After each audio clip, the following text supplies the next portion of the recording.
American president Donald ട്രംപിന്റെ ഭരണകാലത്തെയും അദ്ദേഹത്തിന്റെ സമീപകാല ഇടപാടുകളെയും കുറിച്ചുള്ള ചർച്ചകൾ ഇപ്പോഴും സജീവമാണ്.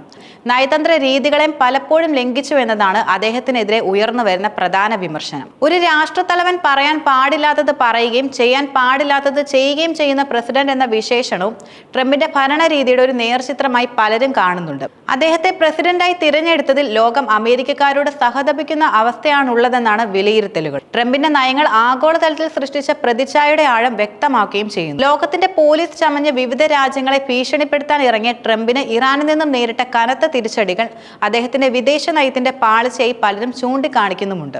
ഇസ്രയേലുമായി ചേർന്ന് ഇറാനെതിരെ നടത്തിയ ആക്രമണങ്ങളും അതിന് ഇറാൻ നൽകിയ ശക്തമായ മറുപടിയും ഈ വിഷയത്തിൽ ഒരു പ്രധാന ഏടാണ്. ഇറാന്റെ ആണവ കേന്ദ്രങ്ങൾക്കെതിരെ അമേരിക്ക നടത്തിയ ആക്രമണത്തിന് തൊട്ടു പിന്നാലെ ഖത്തറിലെ അമേരിക്കൻ സൈനിക കേന്ദ്രങ്ങൾക്ക് നേരെ ആക്രമണം നടത്തിയാണ് ഇറാൻ തിരിച്ചടിച്ചത്.